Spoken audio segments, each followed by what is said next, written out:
இயேசுவின் இருதயமே என்றும் இறங்கிடும் அருள்மயமே, உந்தன் ஆசியும் அருளும் சேர்ந்து வந்தால் எங்கள் ஆனந்தம் நிலை பெறுமே.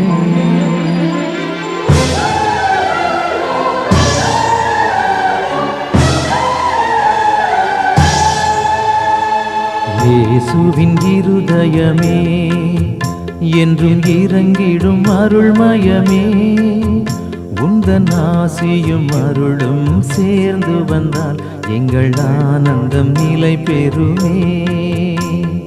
இயேசுவின் இருதயமே என்றும் இறங்கிடும் அருள்மயமே, உந்தன் ஆசியும் அருளும் சேர்ந்து வந்தால் எங்கள் ஆனந்தம் நிலை பெறுமே.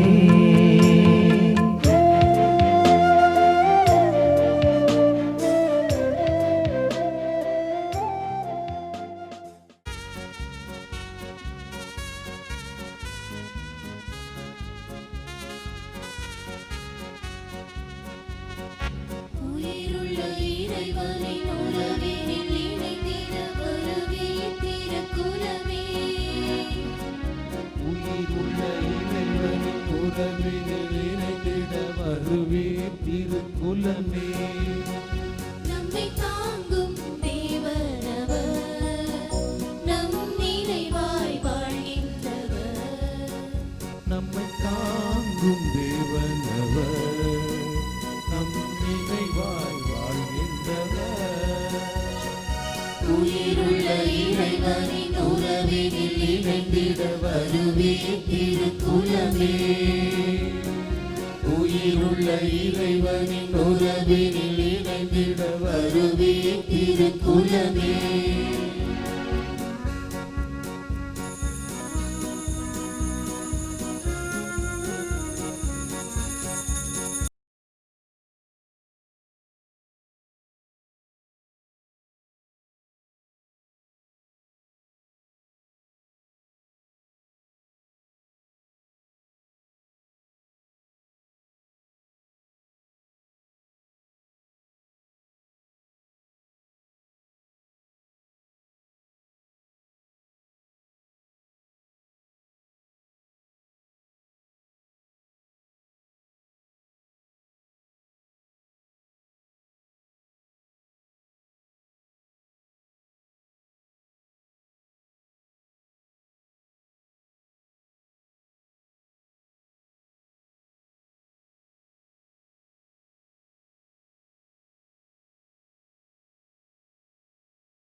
தந்தை மகன் தூயாவியாரின் பெயராலே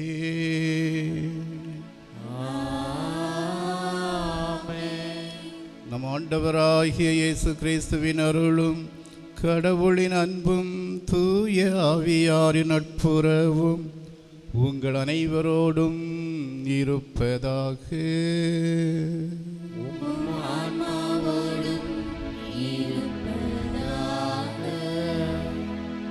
இயேசுவில் அன்புக்குரியவர்களே, உங்கள் அனைவருக்கும் ஆண்டவர் இயேசு கிறிஸ்துவின் பெயரால் வாழ்த்துக்கள். இன்றிலிருந்து நாம் நம்முடைய திரு இதயங்களின் பேராலய பங்கின் பெருவிழாவை கொடியேற்றத்துடன் கொண்டாட இருக்கின்றோம். 4 நாட்கள் ஆண்டவரோடு இணைந்து அவருடைய மறை நிகழ்வுகளுக்குள் சென்று அவருடைய அன்பை சுவைக்க இருக்கின்றோம். எனவே இன்றைய நாள் கொடியேற்றத்துடன் நம்முடைய விழாவானது ஆரம்பமாகின்றது. இயேசு கிறிஸ்தினுடைய அருள் இரக்கம் நமக்கு, நம்மை சார்ந்தவர்களுக்கு, நம்மை சாராதவர்களுக்கு, உலகில் வாழ் அனைத்து மக்களுக்கும் கிடைக்க வேண்டும் என்று இந்த நாட்களை நாம் ஒப்புக் கொடுப்போம். அதோடு கூட அன்னை மரியாளுடைய பரிந்துரையானது உலக மக்கள் அனைவருடைய உடல் உள்ள ஆன்ம நலனுக்காக கிடைக்க வேண்டும் என்றும் நாம் மன்றாடுவோம். எனவே இந்த நாளில் கொடியேற்றத்துடன் ஆரம்பமாகின்ற இந்த திருப்பலியில் பங்கு பெற வந்திருக்கின்ற அல்லது தொலைக்காட்சியின் வழியாக பங்கு பெற்று கொண்டு இருக்கின்ற உங்கள் அனைவரையும் வாழ்த்தி வரவேற்று இந்த மறை நிகழ்வில் சிறப்பான விதத்தில் பங்கெடுக்க அன்புடன் அழைக்கின்றேன். எனவே இந்த தூய மறை நிகழ்வை தகுதியுடன் கொண்டாட தகுதி பெறும் பொருட்டு நம் பாவங்களை ஏற்றுக்கொள்வோம். எல்லாம் வல்ல இறைவனிடமும் சகோதர சகோதரிகளிடமும் நான் பாவியனை ஏற்றுக்கொள்கிறேன். ஏனெனில் என் சிந்தனையாலும் சொல்லாலும் செயலாலும் கடமைகள் தவறியதாலும் பாவங்கள் பல செய்தேன். என் பாவமே, என் பாவமே, என் பெரும் பாவமே. ஆகையால் எப்போதும் கன்னியான புனித மரியாவையும் வானதூதர் புனிதர் அனைவரையும் சகோதர சகோதரிகளை உங்களையும் நம் இறைவனாகிய ஆண்டவரிடம் எனக்காக வேண்டிக் கொள்ள மன்றாடுகிறேன். எல்லாம் வல்ல இறைவன் நம்மீது இரக்கம் வைத்து நம் பாவங்களை மன்னித்து நம்மை நிலை வாழ்வுக்கு அழைத்து செல்வாராக. ஆமென்.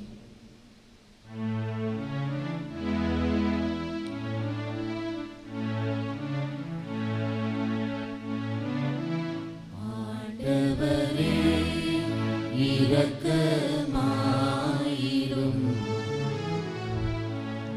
ஆண்டவரே இரக்கமாயிரும்.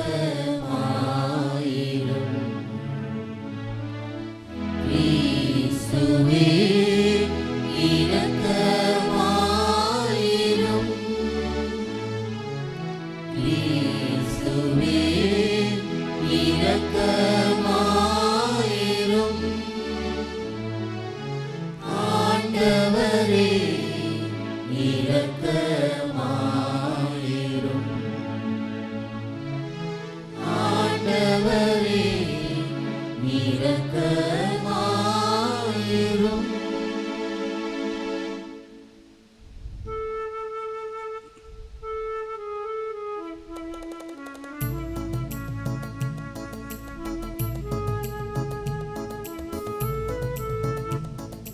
உன்னதங்களிலே கடவுளுக்கு மாட்சி உண்டாகுக.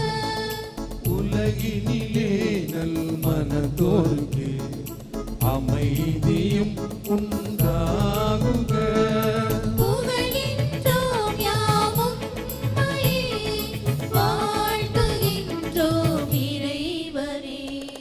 உமக்கு ஆராதனை புரிந்து உம்மை மாட்சிப்படுத்துகின்றோம் யாம். உமது மேலான மாட்சியின் பொருட்டு உமக்கு நன்றி கூறுகின்றோம். ஆண்டவராகிய இறைவனே, இணையில்லாத விண்ணரசே, ஆற்றல் அனைத்தும் கொண்டு இறங்கும் வல்ல தந்தை இறைவனே. ஒரே மகனாக உதித்த ஆண்டவர் இயேசு கிறிஸ்து இறைவனே. ஆண்டவராகிய இறைவனே, இறைவனின் திரு செம்மறியே. தந்தையினின்று என்றென்றுமாக உதித்த இறைவன் மகனே நீ. உலகின் பாவம் போக்குபவரே, நீர் எம் மீது இரங்குவீர். உலகின் பாவம் போக்குபவரே, எம் மன்றாட்டை ஏற்றருள்வீர். தந்தையின் வலப்பக்கம் வீற்றிருப்பவரே, நீர் எம் மீது இரங்குவீர். ஏனெனில் இயேசு கிறிஸ்துவே, நீர் ஒருவரே தூயவர். நீர் ஒருவரே ஆண்டவர். நீர் ஒருவரே உன்னதர். தூய ஆவியாரோடு தந்தை இறைவன் தேவனின் ஆட்சியில் இருப்பவர் நீரே.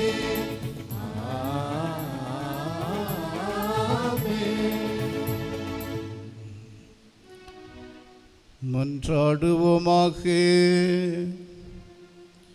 எல்லாம் வல்ல இறைவா, அன்பார்ந்தவும் திருமகனின் இதயத்தை எண்ணி பெருமை கொள்ளும் நாங்கள் தம் அன்பினால் அவர் எங்களுக்கு புரிந்து வருகின்ற வியத்தகு நன்மைகளை நினைவு கூறுகின்றோம்.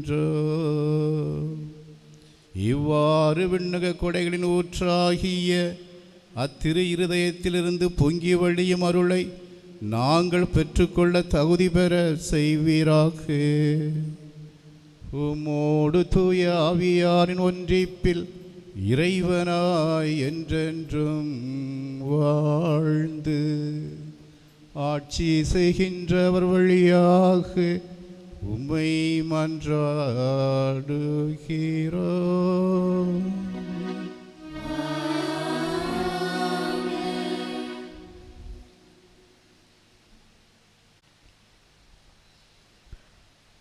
அரசர்கள் 2ஆம் நூலிலிருந்து வாசகம்.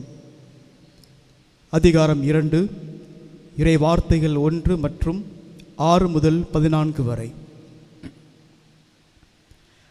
ஆண்டவர் எலியாவை சுழற்காற்றில் விண்ணுக்கு எடுத்துக்கொள்ள இருந்தபொழுது எலியாவும் எலிசாவும் கீழ்காலிலிருந்து புறப்பட்டு சென்றனர்.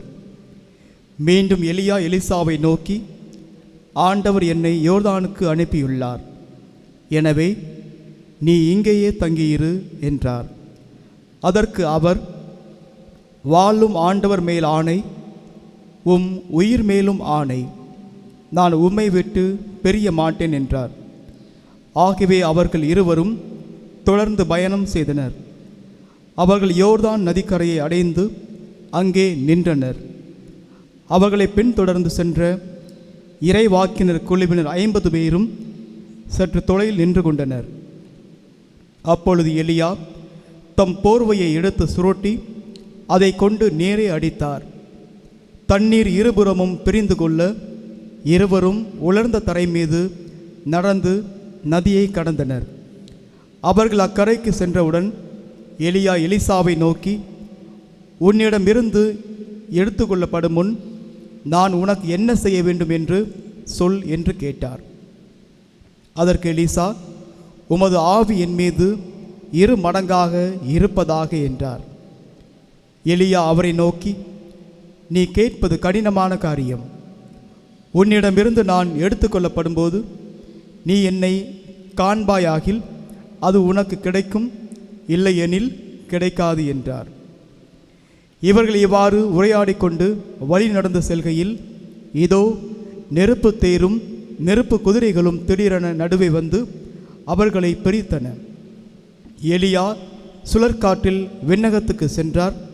எலிசா அதை கண்டு, என் தந்தாய், என் தந்தாய், இஸ்ரவேலின் தேரே, அந்த தேரின் பாகனே என்று கதறினார். அதற்கு மேல் அவரால் அவரை காண முடியவில்லை.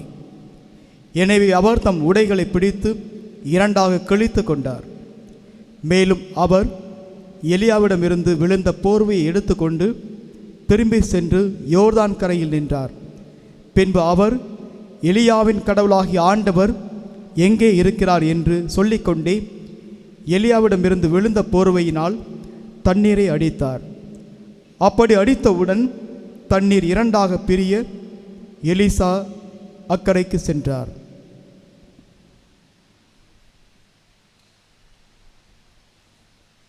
ஆண்டவரின் அருள்வாக்கு.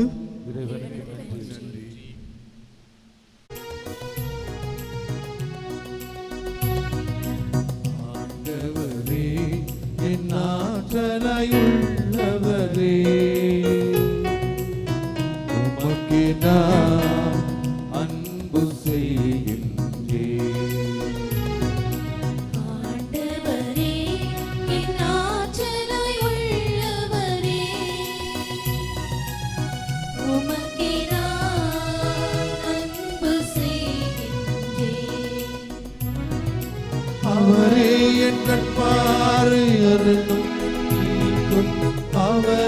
எந்தன் கேடயம் வலிமையும் துணையும் அவரே எங்கள் பாறை அரணம் மீட்பும் அவரே கேடயம் வலிமையும் துணையும் ஆண்டவரே என் ஆற்றலாய் உள்ளவரே உமக்கே நான் அன்பு செய்கின்றேன்.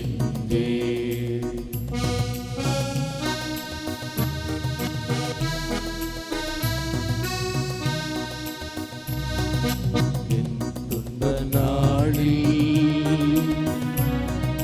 பகைவர்கள் தாங்க என் அன்பு தேவன்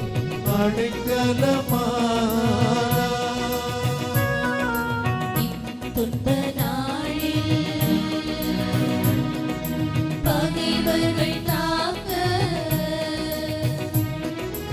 என் அன்பு தேவன் அடைக்கலமானார். நெருக்கடி இல்லாத இடத்துக்கு அழைத்தாரே நீரிய அன்பு கூர்ந்தென்னை காத்தாரே. நேரிய அன்பு கூர்ந்தென்னை காத்தாரே ஆண்டவரே என் ஆற்றலாய் உள்ளவரே உமக்கே நான் அன்பு செய்கின்றேன்.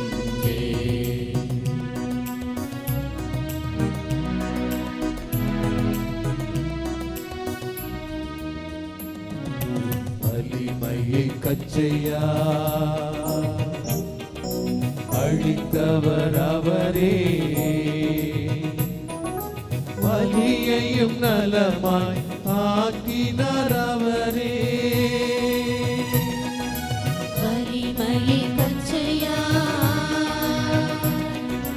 அழித்தவர் அவரே வலியையும் நலமாய் ஆக்கினார் அவரே. எந்த கற்பாரை ஆண்டவர் வாழ்க இந்நாளும் என்றென்றும் வாழ்த்த பெறுவாராக. எந்நாளும் என்றென்றும் வாழ்த்த பெறுவாராக ஆண்டவரே என் ஆற்றலாய் உள்ளவரே உமக்கே நான் அன்பு செய்கின்றேன். ஆண்டவரே என் ஆற்றலாய் உள்ளவரே உமக்கே நான் அன்பு செய்கின்றேன்.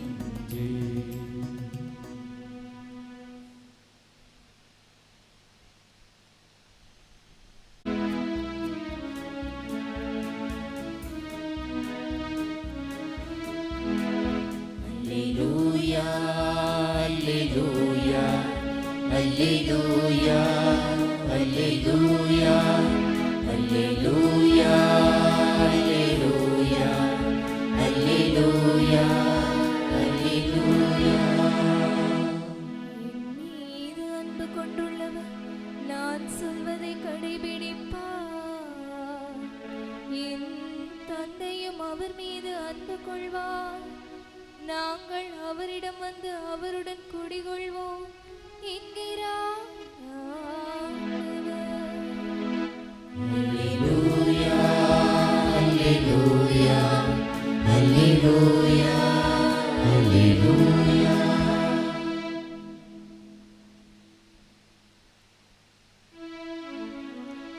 ஆண்டவர் உங்களோடு இருப்பாராக. உம் ஆன்மாவோடும் இருப்பாராக. மத்தேயு எழுதிய தூய நற்செய்தியிலிருந்து வாசகம். ஆண்டவரே மாட்சி உமக்கே.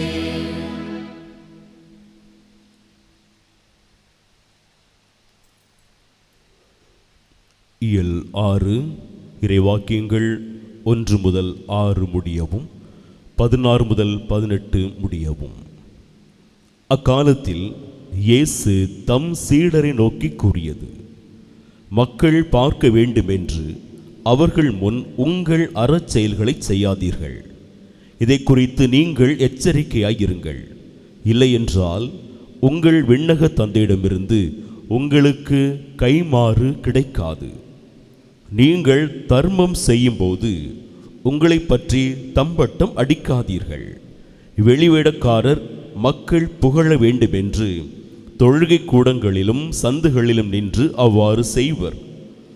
அவர்கள் தங்களுக்குரிய கைமாறு பெற்றுவிட்டார்கள் என உறுதியாக உங்களுக்கு சொல்லுகிறேன். நீங்கள் தர்மம் செய்யும்போது உங்கள் வலக்கை செய்வது இடக்கைக்கு தெரியாதிருக்கட்டும். அப்பொழுது நீங்கள் செய்யும் தர்மம் மறைவாய் இருக்கும்.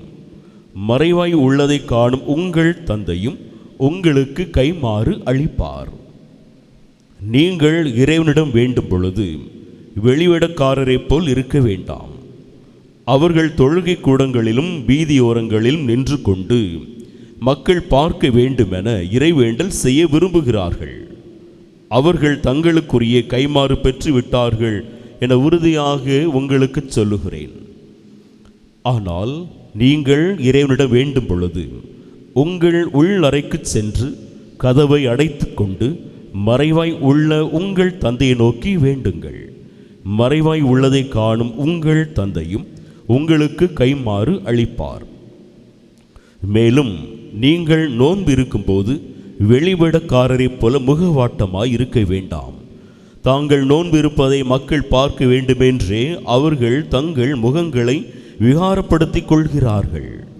அவர்கள் தங்களுக்குரிய கைமாறு பெற்றுவிட்டார்கள் என உறுதியாக உங்களுக்கு சொல்லுகிறேன். நீங்கள் நோன்பு இருக்கும்போது உங்கள் தலையில் எண்ணெய் தேய்த்து முகத்தை கழுவுங்கள். அப்பொழுது நீங்கள் நோன்பிருப்பது மனிதருக்கு தெரியாது. மாறாக மறைவாய் இருக்கிற உங்கள் தந்தைக்கு மட்டும் தெரியும். மறைவாய் உள்ளதை காணும் உங்கள் தந்தையும் உங்களுக்கு ஏற்ற கைமாறு அளிப்பார். ஆண்டவரின் அருள்வாக்கு.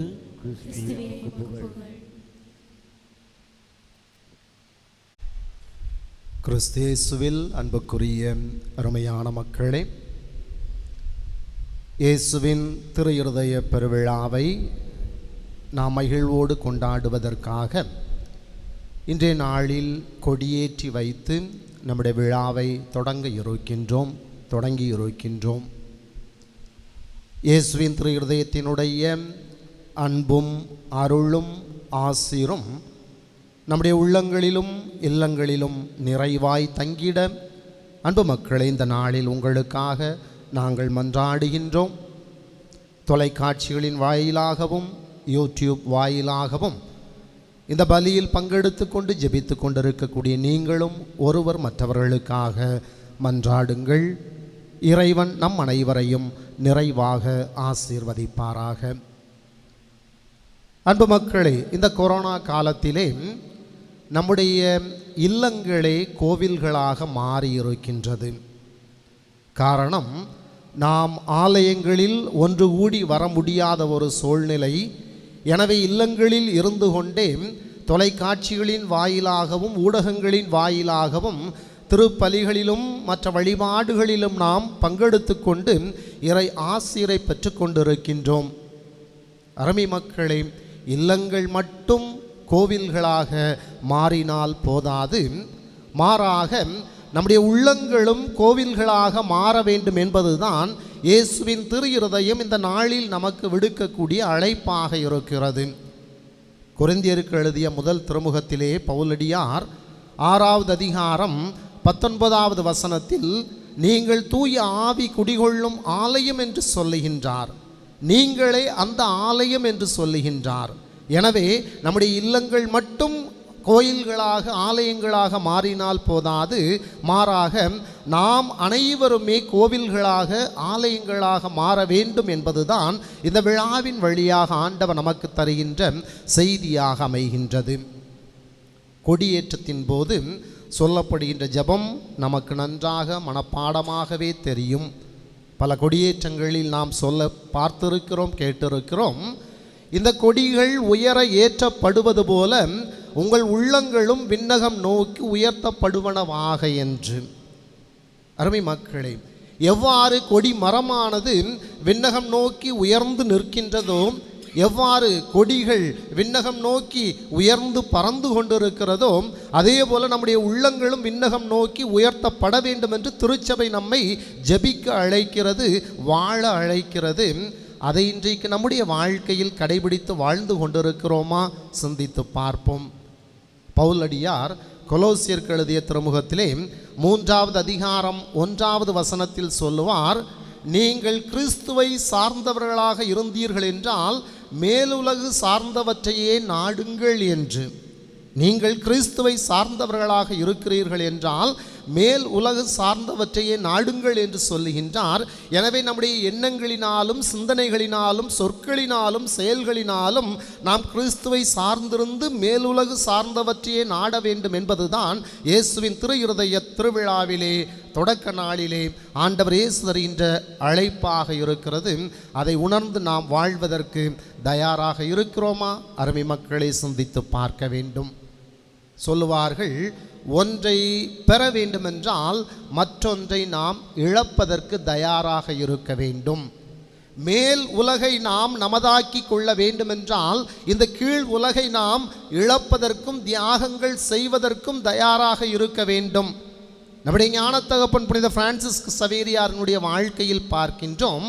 ஆன்மாக்கள் மட்டுமே போதும் என்று வாழ்ந்து கொண்டிருந்த அந்த புனித பிரான்சிஸ் சவேரியார் தன்னுடைய வாழ்வின் இலக்காக கொண்டிருந்தது மேன்மையே நாடுக என்று. மேன்மையே நாடுக என்று மேல் உலகில் உள்ளவற்றையே நாடிய காரணத்தினால்தான் சேவியர் என்கின்ற அந்த கோட்டையை அவர் தியாகம் செய்கின்றார். அந்த கோட்டையின் வழியாக அவர் பெற்றுக்கொண்டிருந்த ஆடம்பரமான வாழ்க்கையை அவர் தியாகம் செய்கின்றார். தன்னுடைய உடன் பிறப்புகளையும் பெற்றோரையும் உற்றார் உறவினர்களையும் சொந்த நாட்டையும் தியாகம் செய்கின்றார். பாரிஸ் பல்கலைக்கழகத்திலே பெற்றுக்கொண்ட அந்த பட்டத்தின் வழியாக பெற இருந்த பணத்தையும் சம்பாத்தியத்தையும் அந்த பெருமையையும் கூட ஆண்டவர் இயேசுவுக்காக அவர் தியாகம் செய்தார் என்றால் மேல் உலகில் உள்ளவற்றை நாடியதன் காரணமாகத்தான் கீழ் உலகில் உள்ள எதுவுமே எனக்கு தேவையில்லை என்று சொல்லி எல்லாவற்றையும் தியாகம் செய்ததன் காரணமாகத்தான் இன்றைக்கு நமக்கு அவர் ஞானத்தகப்பனாக விளங்கி கொண்டிருக்கிறார். எனவே நம்முடைய ஞான தகப்பனின் வழி நின்று இயேசுவின் திரு இருதயம் தருகின்ற அருளை கொண்டு இன்றைக்கு நாமும் நம்முடைய வாழ்க்கையில் அன்புக்குரிய மக்களே மேல் உலகில் உள்ளவற்றை நாடி வாழ்ந்து கொண்டிருக்கிறோமா என்று சிந்தித்து பாருங்கள். சொன்னேன், ஒன்றை அடைய வேண்டுமென்றால் மற்றொன்றை நாம் இழப்பதற்கு தயாராக இருக்க வேண்டும். மத்தேயு நற்செய்தியிலே 13வது அதிகாரத்திலே பலவிதமான உவமைகள் அங்கே தரப்படுகின்றன. அதில் குறிப்பாக 2 உவமைகளை பார்க்கின்றோம். ஒன்று, விலை உயர்ந்த ஒரு புதையலை கண்டவன், இரண்டாவது விலை உயர்ந்த ஒரு முத்தை கண்டவன் என்று 2 உவமைகள் அங்கே சிறப்பாக சொல்லப்படுகின்றன. அந்த புதையலை கண்டவன் என்ன செய்கின்றான்? போய் தனக்கு உள்ளதையெல்லாம் விற்று அந்த நிலத்தை அவன் வாங்கி கொள்ளுகின்றான். ஆக புதையலை பெற வேண்டுமென்றால் தனக்கு உள்ளதையெல்லாம் அவன் விற்றால்தான் பெற முடியும் என்கின்ற எண்ணத்தோடு அவற்றை தான் இதுவரைக்கும் உயர்ந்தது என்று நினைத்து கொண்டிருந்த அனைத்தையும் அவன் தியாகம் செய்து விற்றுவிட்டுத்தான் அந்த புதையல் இருந்த இடத்தை நிலத்தை அவன் பெற்றுக்கொள்ளுகின்றான். விலை உயர்ந்த ஒரு முத்தை கண்ட வணிகன் என்ன செய்கின்றான்? தான் இதுவரைக்கும் எது சிறந்தது உயர்ந்தது என்று நினைத்து கொண்டிருந்தானோ அவற்றையெல்லாம் உதறி தள்ளிவிட்டு அல்லது விற்றுவிட்டுத்தான் விலை உயர்ந்த அந்த முத்தை அவன் வாங்கி கொள்ளுகின்றான்.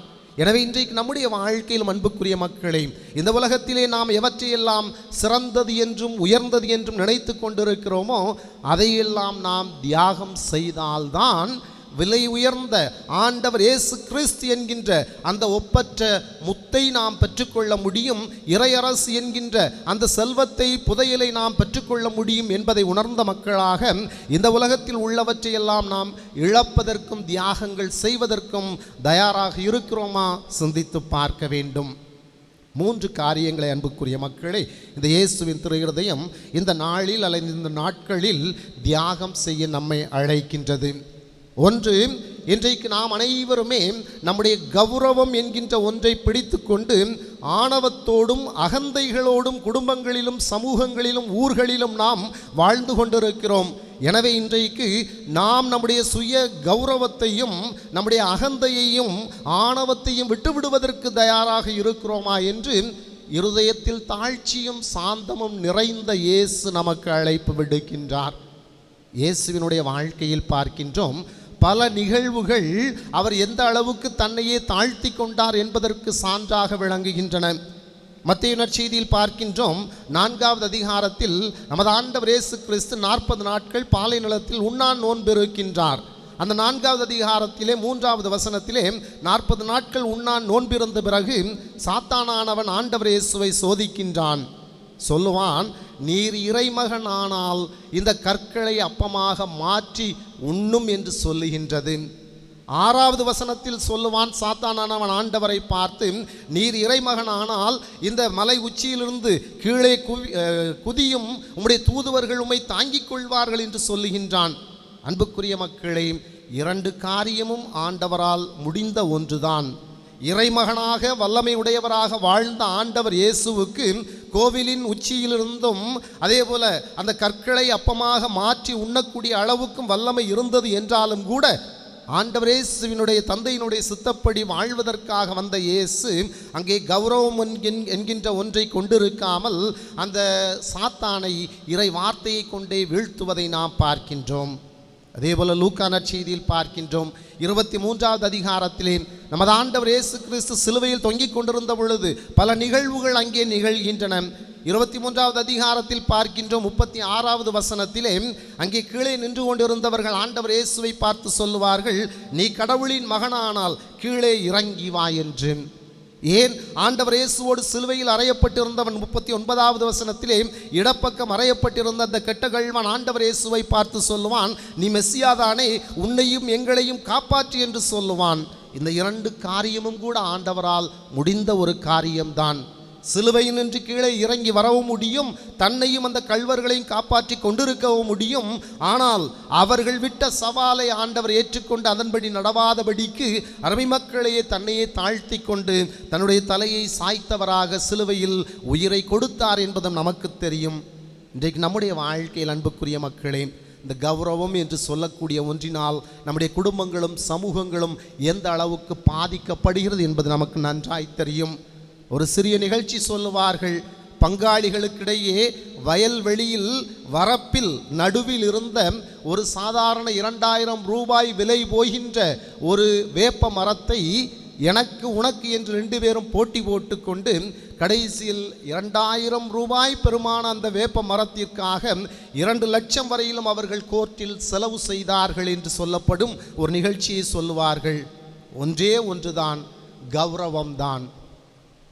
எனக்கும் நானும் விட்டு தரமாட்டேன், நீனும் விட்டு தரமாட்டேன் என்று சொல்லி என்னுடையது என்று யாருடையது என்று போட்டு பார்ப்போம் என்று சொல்லுகின்ற ஒரே காரணத்தினால்தான் 2 லட்சம் வரைக்கும் 2000 ரூபாய் மதிப்பிற்கான அந்த வேப்ப மரத்திற்கு 2 லட்சம் வரையிலும் அவர்கள் செலவு செய்ய வேண்டியது. இன்றைக்கு குடும்பங்களிலும் இதே போன்று பல நிகழ்வுகள் அன்பு மக்களே நிகழ்ந்து கொண்டிருக்கின்றன. கௌரவங்கள் பார்த்து கொண்டிருக்கிறோம். சம்பந்தக்காரர்களாக இருக்கிறார்கள் என்று வைத்துக்கொள்வோம். மணமகனை பெற்ற பெற்றோர்கள் சொல்லுவார்கள், நாங்கள் மாப்பிள்ளை வீட்டுக்காரர்களாக்கும், பொண்ணு வீட்டுக்காரர்கள் தான் எல்லாவற்றிலும் பணிந்து போக வேண்டும் என்று சொல்லுவார்கள். கௌரவம் பார்ப்பார்கள். நம்மிடம் வசதி இருக்கிறது என்று வைத்துக்கொள்வோம், மற்றவர்கள் தான், இல்லாதவர்கள் தான் என்னை தேடி வர வேண்டும், நான் ஏன் இறங்கி வர வேண்டும், நான் ஏன் தேடி செல்ல வேண்டும் என்றெல்லாம் சொல்லுவோம். காரணம், கௌரவம் பார்க்கின்றோம், அகந்தை, ஆணவம். அன்புக்குரிய மக்களே, பிலிப்பியருக்கு எழுதப்பட்ட திருமுகத்திலே அருமையாக 2வது அதிகாரத்தில் சொல்லப்பட்டிருக்கிறது, கடவுள் தன்மையில் விளங்கிய அவர் கடவுளுக்கு இணையாக இருக்கும் நிலையை விடாமல் வலிந்து வற்றி கொண்டிருக்க வேண்டியதொன்றாக கருதாமல் தன்னையே தாழ்த்துகின்றார், மனித உரு எடுக்கின்றார், சாவை ஏற்றுக்கொள்கின்றார், அதுவும் சிலுவை சாவை ஏற்றுக்கொள்கின்றார் என்று சொல்லப்பட்டிருக்கிறது. கடவுளாக இருந்தவரே சிலுவை சாவை ஏற்கும் அளவுக்கு மனித உரு எடுத்திருக்கிறார். ஆனால் மனிதன் இன்றைக்கு மற்றொரு மனிதனை ஏற்றுக்கொள்வதில்லை. எனவே அகந்தையையும் ஆணவத்தையும் அழித்துவிட்டு இயேசுவின் திரு இருதயம் சுட்டி காட்டுகின்ற தாழ்ச்சியை உடையவர்களாக வாழ்ந்து கொண்டிருக்கிறோமா? முதல் சிந்தனையாக எடுத்துக்கொள்வோம். 2வது அருமை மக்களே, இன்றைக்கு பணத்தின் மீதும் பொருளின் மீதும் நாம் கொண்டிருக்கக்கூடிய பற்றுதல்கள். சொல்லுவார்கள், பணம் பாதாளம் மட்டும் பாயும் என்று, பணம் பத்தும் செய்யும் என்று, பணம் என்றால் பிணமும் வாயை பிளக்கும் என்று. அத்தனையும் இன்றைக்கு உண்மையாக இருக்கிறது. பிணமாகத்தான் நாம் வாயை பிளந்து கொண்டிருக்கின்றோம். பணம் என்றால் பணம் நம்முடைய வாழ்க்கைக்கு தேவைதான். ஆனால் பணத்தை விட அருமை மக்களே, நல்ல மதிப்பீடுகள் நம்முடைய வாழ்க்கையில் இருக்கிறதா என்று சிந்தித்து பார்க்க வேண்டும். பவுலடியார் அருமையாக சொல்லுவார், இயேசு கிறிஸ்து என்கின்ற ஒப்பற்ற செல்வத்தின் பொருட்டு இந்த உலகத்து செல்வங்களை எல்லாம் நான் குப்பை என கருதுகிறேன் என்று. எனவே இன்றைக்கு உங்களுடைய வாழ்க்கையில் இயேசு கிறிஸ்து என்கின்ற ஒப்பற்ற செல்வத்திற்காக இந்த உலகத்து செல்வங்களை எல்லாம் குப்பை என கருதுவதற்கு நீங்கள் தயாராக இருக்கிறீர்களா? அல்லது அன்புக்குரிய மக்களே, இயேசுதான் எங்களுக்கு என்று வாழ்வதற்கு பதிலாக இந்த குப்பைகளை வைத்துக்கொண்டே நம்முடைய வாழ்க்கையை கொண்டு சென்று கொண்டிருக்கிறோமா? சிந்தித்து பார்க்க வேண்டும். மண்ணகத்தில் நீங்கள் செல்வங்களை சேர்த்து வையுங்கள் என்று சொல்லுவார் நமது ஆண்டவர் இயேசு. மத்தேயு நற்செய்தி 6வது அதிகாரம் 19-20 வசனங்களில் சொல்லுவார், நீங்கள் மண்ணகத்தில் செல்வங்களை சேர்த்து வைக்காதீர்கள், மாறாக விண்ணகத்தில் செல்வங்களை சேர்த்து வையுங்கள். மண்ணகத்தில் நீங்கள் செல்வங்களை சேர்த்து வைத்தீர்கள் என்றால் அங்கே பூச்சியும் துருவும் அழித்துவிடும், திருடரும் கண்ணமிட்டு திருடுவார்கள். மாறாக விண்ணகத்தில் நீங்கள் செல்வங்களை சேர்த்து வையுங்கள் என்று. விண்ணகத்தில் செல்வங்களை சேர்த்து வைக்க வேண்டுமென்றால் நல்ல பண்புகளும் நல்ல கொள்கைகளும் நல்ல மதிப்பீடுகளும் நம்மிடம் இருக்க வேண்டும். ஆனால் இன்றைக்கு அருமை மக்களே, நல்ல பண்புகளை விட, நல்ல கொள்கைகளை விட, நல்ல மதிப்பீடுகளை விட எங்களுக்கு பணம்தான் என்று கிறிஸ்தவ மதிப்பீடுகளை எல்லாம் இழந்தவர்களாக வாழ்ந்து கொண்டிருக்கிறோம். எனவே இயேசுவின் திருஹிருதயம் தருகின்ற 2வது பாடம், ஒப்பற்ற செல்வமாக இயேசுவை பற்றி கொண்டு வாழுகின்றோமா? 3வதாக அருமை மக்களே, இந்த கொரோனா காலத்திலே சுயநலத்தை கடந்து சமூக நலன்களில் அக்கறை உள்ளவர்களாக வாழ்ந்து கொண்டிருக்கிறீர்களா? சிந்தித்து பார்க்க வேண்டும். சுயநலத்தை கடந்து அந்த தொடக்க காலத்தில் செய்திகளில் வந்த ஒன்று, தொலைக்காட்சியில் வந்த ஒன்று, மதுரையில் ஒரு சலூன் கடைக்காரர் தன்னுடைய மகளினுடைய திருமணத்திற்காக சேர்த்து வைத்திருந்த 5 லட்சம் ரூபாயை உடனடியாக மக்கள் பட்டினியாக கிடக்கிறார்கள், எனவே அவர்களுக்கு உணவு கொடுக்க வேண்டும் என்பதற்காக அதை உடனடியாக கொடுத்தார். என்னுடைய மகளின் திருமணமோ என்றோ நடக்கப் போகிறது, அதற்காக இன்றைக்கு மக்கள் பட்டினியாக இருக்கும் பொழுது நான் எவ்வாறு பார்த்து கொண்டிருக்க முடியும் என்று சொல்லி அந்த 5 லட்சம் பணத்தையும் மக்களுக்கு, ஏழை எளிய மக்களுக்கு உணவு கொடுப்பதற்காக தாரை வார்த்து கொடுத்தார், வாரி வழங்கினார் என்று ஊடகங்களில் பெருமையாக பேசப்பட்டது. அமர்மை மக்களே, கொரோனாவினால் பல தீமைகள் என்றாலும் கூட ஒரு சில நன்மைகள், பிறரை பற்றி அக்கறைப்படக்கூடியவர்களாக மனிதர்கள் மாறியிருக்கிறார்கள். எனவே இயேசுவின் திருஹிருதயத்தை மகிமைப்படுத்த கூடி வந்திருக்கக்கூடிய மக்களே, நீங்களும் இயேசுவை நேசிப்பது உண்மை என்றால் இயேசுவின் சாயலாக படைக்கப்பட்டிருக்கக்கூடிய மனிதர்களை இன்றைக்கு நீங்கள் நேசிப்பதற்கு தயாராக இருக்கிறீர்களா? சிந்தித்து பாருங்கள். இந்த நாட்களில் பயன்படுத்துகின்ற ஒரு சில வார்த்தைகளை வைத்து இந்த மறையுரை நிறைவு செய்கின்றேன். அருமை மக்களை, கொரோனா காலத்தில் சொல்லுவார்கள் சோஷியல் டிஸ்டன்ஸ் என்று, சமூக இடைவெளி என்று சொல்லுவார்கள். இந்த சமூக இடைவெளியை உடல் அளவில் நீங்கள் கடைபிடித்து கொள்ளுங்கள், உள்ளத்தளவில் சோஷியல் டிஸ்டன்ஸ் என்பது கூடாது. ஆண்டவரோடும் ஐக்கியமாக இருக்க வேண்டும், பிற மனிதர்களோடும் உறவோடு வாழ வேண்டும். நேரடியாக சென்று நலம் விசாரிக்க முடியவில்லை என்றால் தொலைபேசியின் வாயிலாகவும் நாம் நலம் விசாரிக்க முடியும், ஆறுதல் கூற முடியும். எனவே சோஷியல் டிஸ்டன்ஸ் உடல் அளவில் இருக்க வேண்டும், உள்ளத்தளவில் இருக்கக்கூடாது. 2வதாக மாஸ்க் அணிய வேண்டும் என்று சொல்லுவார்கள். மாஸ்க் வாயையும் மூக்கையும் பொத்துகின்ற அளவுக்கு, மூடுகின்ற அளவுக்கு அணிந்திருக்க வேண்டும். உண்மைதான், சரியா? கிருமிகள் வாயின் வழியாக அல்லது நாசியின் வழியாக உள்ளே சென்று விடக்கூடாது என்பதற்காக. ஆனால் உவமையாக சொல்லுகின்றேன், நிறைய பேர் இன்னைக்கு கண்களுக்கு மாஸ்க் கட்டி இருக்கிறாங்க, காதுகளுக்கு மாஸ்க் போட்டிருக்கிறாங்க. என்ன போட வேண்டியது வாய்க்கும் மூக்கும் தான், கண்களுக்கு மாஸ்க் போட்டிருக்கிறாங்க. பிறர் கஷ்டங்களை பார்த்தும் நம்முடைய கண்களை திறந்து நாம் பார்ப்பது கிடையாது. பிறருடைய கஷ்டங்களை கேட்டும் நாம் உணர்ந்து அவர்களுக்கு உதவி செய்வதற்கு முன்வருவது கிடையாது. எனவே கண்களிலும் காதுகளிலும் உள்ள மாஸ்குகளை அருமை மக்களை கழற்றிவிட்டு நாசியின் வழியாக அல்லது வாயின் வழியாக இந்த கிருமிகள் செல்லாதபடிக்கு வாய்க்கும் மூக்குக்கும் போட்டால் போதுமானதாக இருக்கிறது. 3வது சொல்லுவார்கள் கை கொடுக்காதே என்று. கை கொடுக்கக்கூடாது, உடலளவில் கை கொடுக்கக்கூடாது. ஆனால் ஒருவன் கஷ்டப்படுகிறான் என்றால் கை கொடுக்க வேண்டும். ஒருவன் விழுந்து கிடக்கிறான் என்றால் அவனுக்கு கை கொடுக்க வேண்டும். 4வதாக சொல்லுவார்கள் கை கழுவ வேண்டும் என்று. நாம் உடல் அளவில் தான் நம்முடைய கைகளை கழுவிக்கொள்ள வேண்டும். நம்முடைய கடமைகளை ஒரு நாளும் கை கழுவக்கூடாது. சில பிள்ளைகள் பெற்றோர்களுக்கு செய்ய வேண்டிய கடமைகளிலிருந்து கை கழுவிக் கொள்ளுகிறார்கள். மூத்த அண்ணனாக இருக்கிறான் என்றால் தங்கைமார்களுக்கு செய்ய வேண்டிய கடமைகளிலிருந்து கைகளை கழுவிக் கொள்ளுகிறார்கள். எனவே கை கழுவி விடக்கூடாது. 5வதாக அருமை மக்களே, நாம் நம்முடைய வாழ்வில் அவ்வப்பொழுது இந்த நாட்களில் சானிடைசர் பயன்படுத்த வேண்டும் என்று சொல்லுவார்கள். நோய் தொற்று பரவாமல் இருக்க சானிடைசர், நீங்கள் இறைவார்த்தை என்கின்ற சானிடைசரை பயன்படுத்தி கொள்ள வேண்டும்.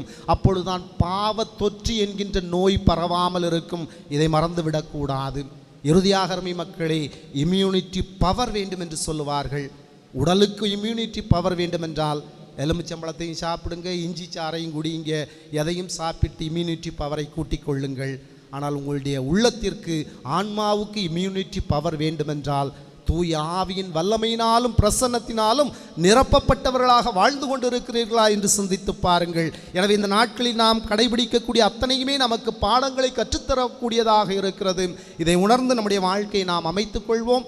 இயேசுவின் திரு இருதயத்தினுடைய அருளும் ஆசீரும் இரக்கமும் நம்முடைய குடும்பங்களில் என்றும் தங்கியிருந்து நம்மை காத்து வழிநடத்தட்டும். எனவே சொன்னது போல பணத்திற்காக நாம் செல்லக்கூடாது, கௌரவங்கள் என்று பார்த்து கொண்டிருக்கக்கூடாது. சுயநலத்தை கடந்து இறை சமூகத்திலே பிறர் நலத்தோடு வாழுகின்ற வரமையின்றி நம்மை ஒப்புக் கொடுத்து மன்றாடுவோம். ஆமென்.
சகோதர சகோதரிகளே, என்னுடையதும் உங்களுடையதுமான இப்பலி எல்லாம் வல்ல தந்தையாகிய இறைவனுக்கு ஏற்ற பலியாகும்படி மன்றாடுங்கள்.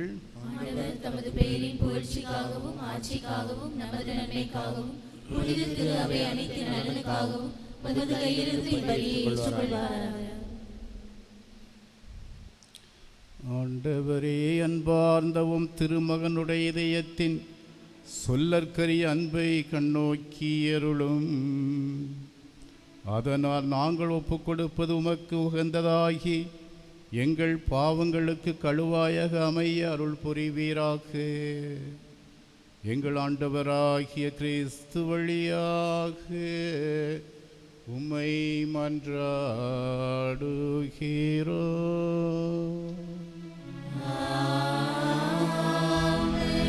ஆண்டவர் உங்களோடு இருப்பாராக.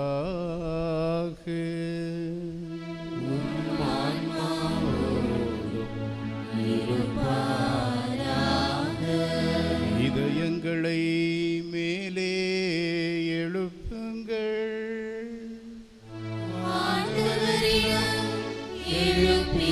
நம் இறைவனாகிய ஆண்டவருக்கு நன்றி கூறுவோம்.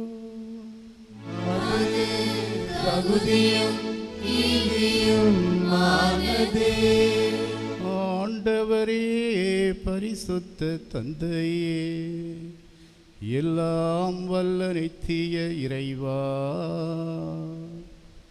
எங்கள் ஆண்டவராகிய கிறிஸ்து வழியாக எந்நாளும் எவ்விடத்திலும் நாங்கள் உமக்கு நன்றி செலுத்துவது மெய்யாகவே தகுதியும் நீதியும் ஆகும். எங்கள் கடமையும் மீட்புக்குரிய செயலுமாகும். சிலுவையில் உயர்த்தப்பட்ட கிறிஸ்து வியப்புக்கு உரிய அன்பினால் தம்மையே எமக்காக கையளித்தார். குத்தி திறக்கப்பட்ட விழாவிலிருந்து ரத்தம் தண்ணீர் வழிந்தோட செய்தார். இதிலிருந்து திரு அவையின் அருளடையாளங்கள் வெளிப்பட்டன. இவ்வாறு மீட்பரின் திறந்த இதயத்திடம் அனைவரும் ஈர்க்கப் பெறவும் மீட்பு அளிக்கும் ஊற்றுக்களிலிருந்து மகிழ்ச்சியுடன் முகர்ந்து கொள்ளவும் செய்தருளினார். ஆகவே புனிதர் வானதூதர் அனைவரோடும் சேர்ந்து நாங்கள் உம்மை புகழ்ந்தேத்தி முடிவின்றி பாடுவதாவது: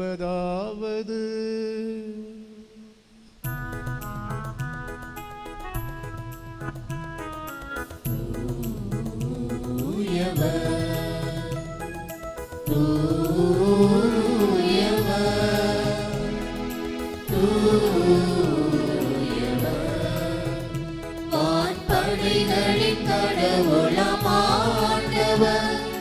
விண்ணகமும் மண்ணகமும் உமது மாட்சியால் நிறைந்துள்ளன. உன்னதங்களிலே ஓசன்னா, உன்னதங்களிலே ஓசன்னா. ஆண்டவர் பெயரால் வருகிறவர் ஆசி பெற்றவர். உன்னதங்களிலே ஓசன்னா, உன்னதங்களிலே ஓசன்னா.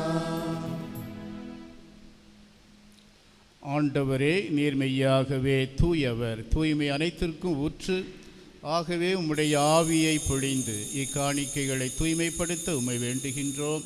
இவ்வாறு எங்கள் ஆண்டவர் இயேசு கிறிஸ்துவின் உடலும் இரத்தமுமாக எங்களுக்கு இவை மாறுவனவாக. அவர் பாடுபட உளம் கனிந்து தம்மை கையளித்த போது அப்பத்தை எடுத்து நன்றி செலுத்தி அதை பிட்டு தம் சீடர்களுக்கு அளித்து அவர் கூறியதாவது: அனைவரும் இதிலிருந்து பெற்று உண்ணுங்கள், ஏனெனில் இது உங்களுக்காக கையளிக்கப்படும் என் உடல்.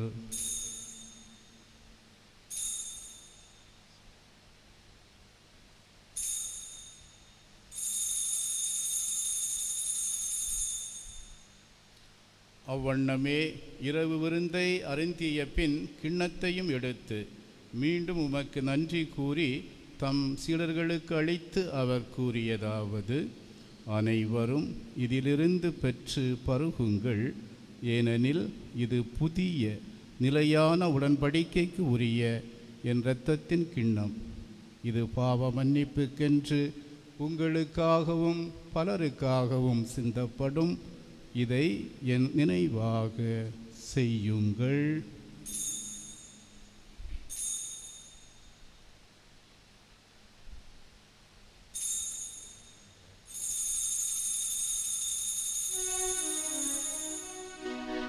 நம்பிக்கையின் மறைபொருள்.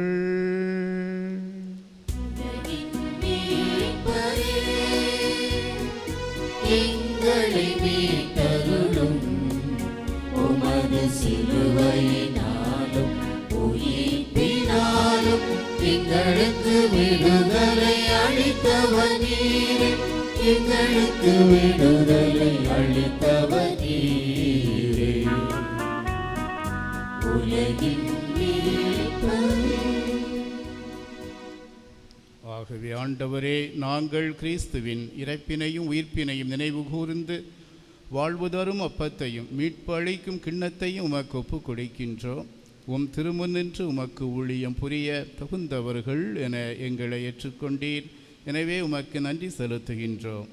மேலும் கிறிஸ்துவின் உடலிலும் இரத்தத்திலும் பங்கு கொள்ளும் எங்களை தூய ஆவியார் ஒன்று சேர்க்க வேண்டுமென உம்மை தாழ்மையுடன் மன்றாடுகின்றோம்.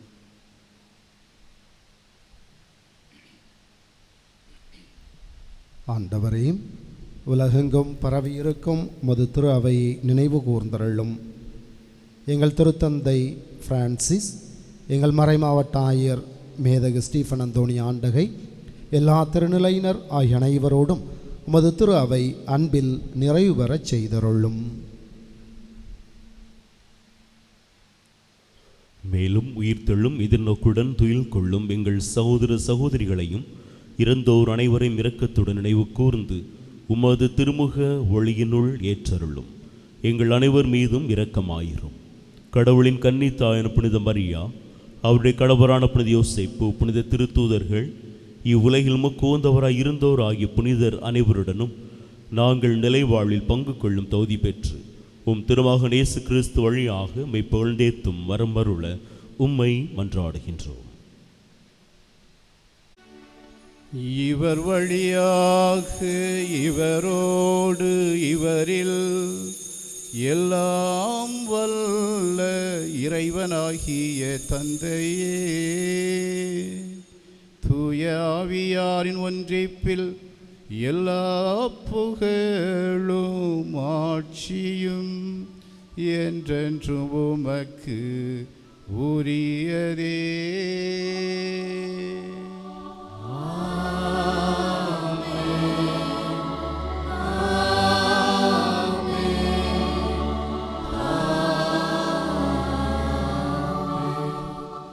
மீட்பரின் கட்டளையால் கற்பிக்கப்பட்டு இறை படிப்பினையால் பயிற்சி பெற்ற நாம் துணிந்து பாடுவோம். எங்கள் தந்தையே, உமது பெயர் தூயது என போற்ற பெறுக. உமது ஆட்சி வருக. உமது திருவுளம் விண்ணுலகில் நிறைவேறுவது போல மண்ணுலகிலும் நிறைவேறுக. எங்கள் அன்றாட உணவை இன்று எங்களுக்கு தாரும். எங்களுக்கு எதிராக குற்றம் செய்வோரை நாங்கள் மன்னிப்பது போல எங்கள் குற்றங்களை மன்னியும். எங்களை சோதனைக்கு உட்படுத்தாதேயும், தீமையிலிருந்து எங்களை விடுவித்தருளும்.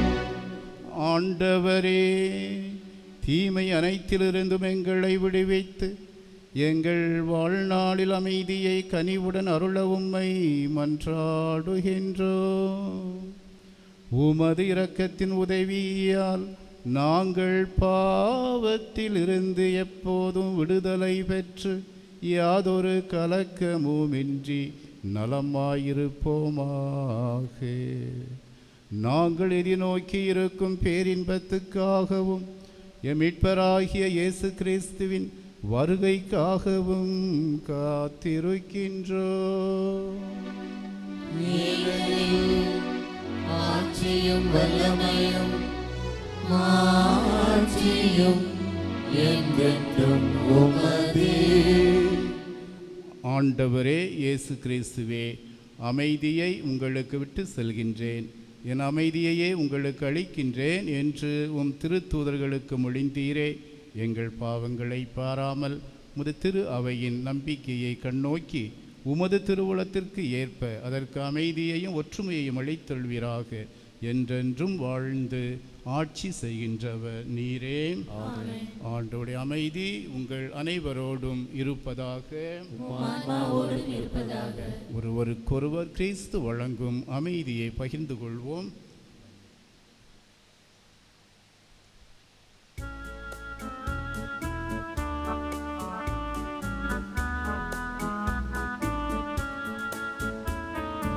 உலகின் பாவம் போக்கும் இறைவனின் செம்மறியே,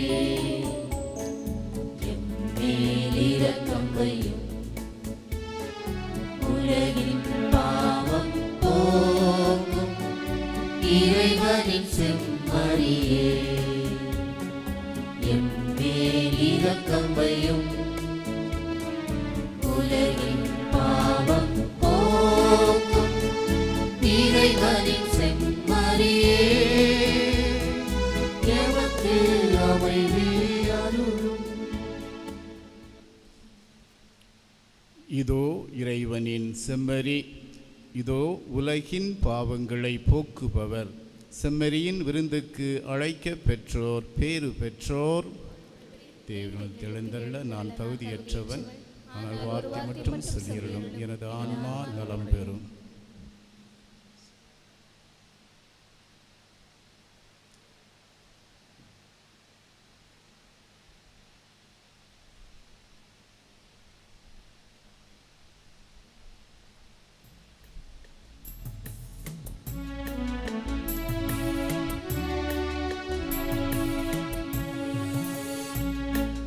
உன்னோடு நான் விருந்துண்ண வேண்டும், உன் வீட்டில் நான் குடிகொள்ள வேண்டும், உன் அன்பில் நான் உறவாட வேண்டும். உன்னோடு நான்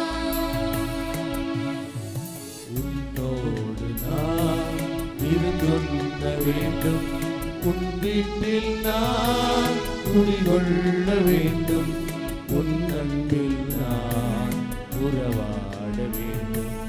உன்னோடு நான்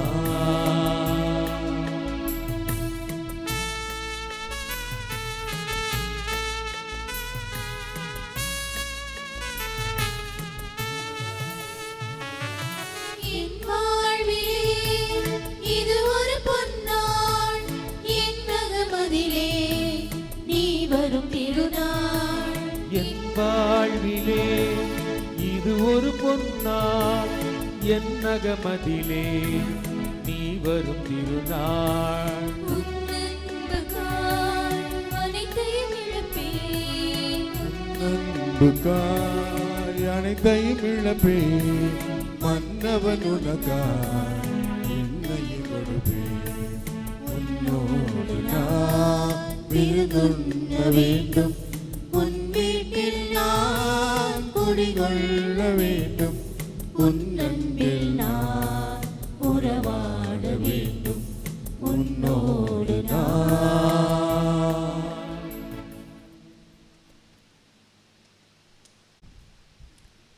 மன்றாடுவோமாக. ஆண்டவரே, இந்த அன்பின் அருளடையாளம் எங்களை புனித அன்புத்தீயால் பற்றி எரிய செய்வதாக. இவ்வாறு நாங்கள் உம் திருமகனம் என்றும் தீர்க்கப்பெற்று எங்கள் சகோதரர் சகோதரிகளில் அவரை கண்டுகொள்ள கற்றுக்கொள்வோமாக. என்றென்றும் வாழ்ந்து ஆட்சி செய்கின்ற அவர் வழியாக உம்மை மன்றாடுகிறோம்.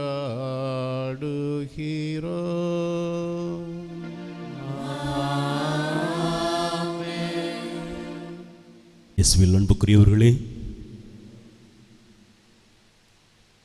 இப்பொழுது நன்றி சொல்கின்ற ஒரு நேரம். திருப்பலி முடிந்த பிறகு கொடியேற்ற நிகழ்வு நடைபெறும். எனவே இந்த கொடியேற்ற விழாவை திருப்பலியோடு நாம் தொடங்கியிருக்கின்றோம். எனவே இந்த திருப்பலிக்கு தலைமையேற்று சிறப்பித்த நம்முடைய மறைமாவட்ட முதன்மை குரு பேரருள் திரு பன்னீர்செல்வம் அவர்களுக்கு உங்கள் சார்பாக என்னுடைய நன்றியை தெரிவித்துக் கொள்கின்றேன். அதோடு கூட இன்றைய நாளில் அருமையான மறைவுரையாற்றிய நம்முடைய மறை மாவட்டத்தில் இருக்கின்ற அனைத்து பணிக்குழுக்களின் ஒருங்கிணைப்பாளரும் நற்செய்தி நடுவத்தின் இயக்குனருமாக இருக்கின்ற அருள் பணியாளர் ஸ்டாரின் அவர்களுக்கும் நம்முடைய நன்றி தெரிவித்துக் கொள்கின்றோம். அருமையான கருத்துக்கள். நம்முடைய இல்லங்களும் கோவில்களாக மாறியிருக்கின்றன. அது நிறைவு இல்லை, மாற நம்முடைய உள்ளங்களும் கோவில்களாக மாற வேண்டும். நம்முடைய உள்ளங்கள் மேன்மை நோக்கி நடை பயில வேண்டும், கிறிஸ்துவை சம்பாதித்து கொள்ள வேண்டும் என்ற கருத்துக்களும் அதோடு கூட இன்றைய நாளில் கொரோனாவை மையப்படுத்தி உடல் அளவில் மட்டுமல்ல தூய்மை, மாறாக உள்ளத்து அளவிலும் தூய்மை இருக்க வேண்டுமென்றால் விவிலியம், இறைவார்த்தை, தூய் ஆவி நமக்கு தேவை என்ற அருமையான கருத்துக்களை வழங்கிய நம்முடைய அருள் பணியாளர் ஸ்டார்வின் அவர்களுக்கும் உங்கள் சார்பாக நன்றியை தெரிவித்துக் கொள்கின்றேன். பிறருக்கு நான் திருவிழா முடிவில் நன்றி சொல்ல கடமைப்பட்டிருக்கிறேன். அன்புக்குரியவர்களே, இன்றைய நாளிலிருந்து 4 நாட்கள் நம்முடைய குடும்பங்களை ஏசுந்திரியத்துக்கு ஒப்புக் கொடுக்க இருக்கின்றோம். எனவே இந்த தொலைக்காட்சியின் வழியாக நிகழ்வுகளை பார்த்து கொண்டிருக்கின்ற அன்பு மக்களே, நீங்கள் அனைவரும் முழந்தாளிடலாம், உட்கார்ந்திருக்கலாம், எழுந்து நிற்கலாம். இந்த ஜெபத்தில், இந்த மன்றாட்டில் அனைவரும் பங்கு கொள்ள அன்புடன் கேட்டுக்கொள்கின்றேன். எனவே இந்த ஜெபத்தின் வழியாக உலக குடும்பங்களை நாம் ஒப்புக் கொடுப்போம். கொரோனாவினால் பாதிக்கப்பட்ட மக்களுக்காக, குடும்பங்களுக்காக நாம் மன்றாடுவோம். அந்த நோய் தவிர மற்ற நோயினால் பாதிக்கப்பட்டிருக்கின்ற மக்களுக்காகவும், நம்முடைய பங்கு சார்ந்த மக்கள், நோயுற்றோர் அனைவருக்காகவும், மருத்துவமனையில் இருக்கின்ற நோயுற்றோர் அனைவருக்காகவும் நான் இப்பொழுது இந்த ஜெபத்தில் பங்கு பெற்று இறைவனுடைய அருளை, இரக்கத்தை, உதவியை, அவருடைய நலமாக்கும் அருளை கேட்போம்.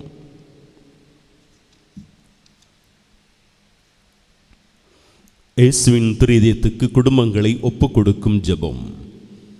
இயேசுவின் திரு இதயமே, கிறிஸ்துவ குடும்பங்களுக்கு தேவரீர் செய்து வரும் சகல உபகாரங்களையும் சொல்ல முடியாத உமது அண்மைத்தனத்தை நினைத்து நன்றியிருந்த பட்சத்தோடு உமது திருப்பாதத்தில் சாஷ்டாங்கமாக விழுந்து கிடக்கிறோம்.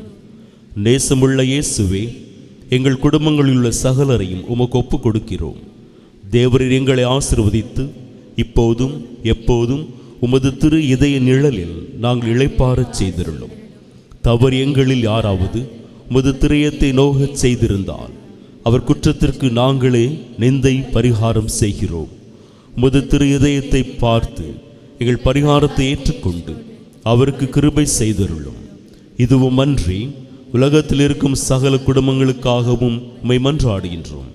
பலவீனர்களுக்கு பலமும், விருத்தாப்பியர்களுக்கு ஊன்றுகோலும், விதைவுகளுக்கு ஆதரவும், அநாத பிள்ளைகளுக்கு தஞ்சமுமாயிருக்க தயை புரியும். ஒவ்வொரு வீட்டிலும் நோயாளிகள், அவஸ்தைப்படுகிறவர்கள் தலைமாட்டில் தேவரீர்தாமே விழித்து காத்திருப்பீராக. இயேசுவின் இரக்கமுள்ள திரு இதயமே, சிறு பிள்ளைகளை நீர் எவ்வளவு பட்சத்தோடு நேசித்தீரே. இந்த விசாரணையில் உள்ள சகல பிள்ளைகளையும் உமக்கு ஒப்புக் கொடுக்கிறோம். அவர்களை ஆசீர்வதியும். அவருடைய இதயத்தில் விசுவாசத்தையும் தெய்வ பயத்தையும் வளரச் செய்யும். சீவிய காலத்தில் அவர்களுக்கு அடைக்கலமாகவும் மரண சமயத்தில் ஆறுதலாகவும் இருக்கும்படி உம்மை கெஞ்சி மன்றாடுகிறோம். திவ்ய இயேசுவே, முறைமுறையாய் திரு சிநேகத்தில் ஜீவித்து மரித்து நித்திய காலமும் எங்கள் குடும்பம் முழுவதும் உம்மோடு இளைப்பாறு கிருபை புரிந்தருளும். ஆமென்.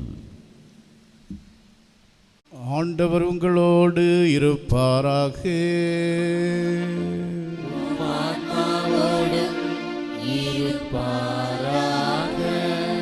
எல்லாம் வல்ல இறைவன் தந்தை, மகன், தூய ஆவியார் உங்களை ஆசீர்வதிப்பாராக.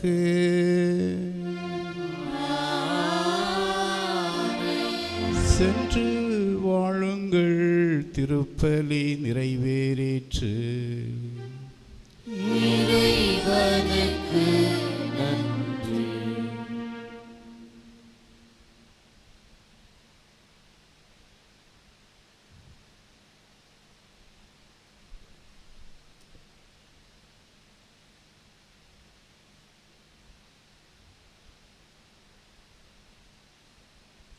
இயேசுவின் இருதயமே இறைவனுக்கு இதயம் உண்டு, அந்த இதயத்தில் இரக்கம் உண்டு. இறைவனுக்கு இதயம் உண்டு, அந்த இதயத்தில் இரக்கம் உண்டு. எங்கும் இறங்கிடும் இறைவன் இருப்பதனால் எங்கள் அனைவருக்கும் வாழ்வு உண்டு. என்றும் இறங்கிடும் இறைவன் இருப்பதனால் இங்கு அனைவருக்கும் வாழ்வு உண்டு.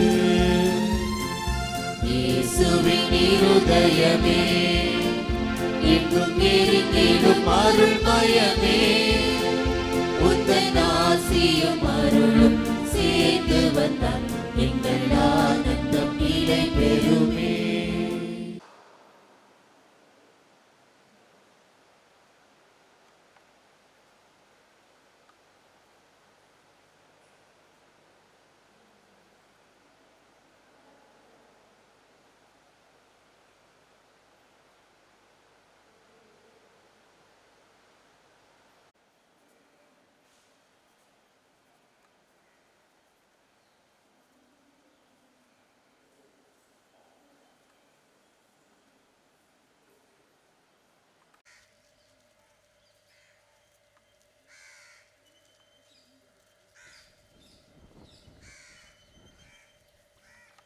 தூய ஆவியாரின் பெயராலே ஆமென். ஆண்டவருடைய பெயராலே நமக்கு உதவி உண்டு. ஆண்டவர் உங்களோடு இருப்பாராக. மன்றாடுவோமாக. இறைவா, உம் மக்கள் தங்கள் பாதுகாவலும் திருநாளை கொண்டாட தயார் செய்திருக்கிற கொடியை ஆசீர்வதித்து புனிதப்படுத்தியருளும். இக்கொடி உயர ஏற்றப்படுவது போல இவருடைய உள்ளங்களும் விண்ணகம் நோக்கி உயர்த்தப்படுவனவாக. இந்த நவநாட்களின் கொடியை காண்பது அனைவரும் இயேசுவின் தூய இதயத்தை நினைவு கூர்ந்து அவர்கள் முன்மாதிரியை பின்பற்றி உமக்கு உகந்த மக்களாக வாழ்வார்களாக. எங்கள் ஆண்டவராகிய கிறிஸ்து வழியாக உம்மை மன்றாடுகிறோம். ஆமென்.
எங்கும் நிறைந்திடும் இறைவன் இருப்பதனால் எங்கள் அனைவருக்கும் வாழ்வு உண்டு.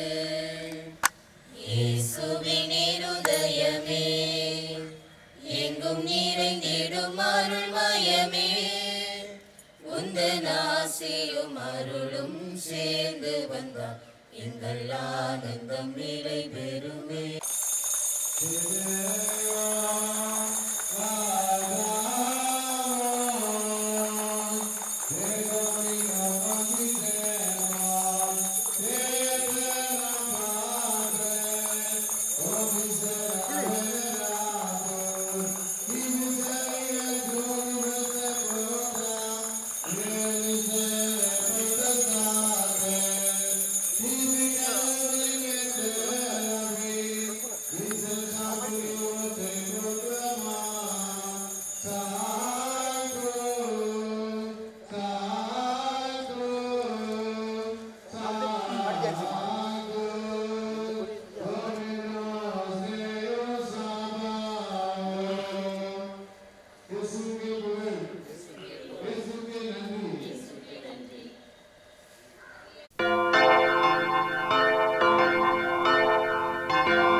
இயேசுவின் இருதயமே, என்றும் இறங்கிடும் அருள்மயமே, உந்தன் ஆசியும் அருளும் சேர்ந்து வந்தால் எங்கள் ஆனந்தம் நிலை பெறுமே.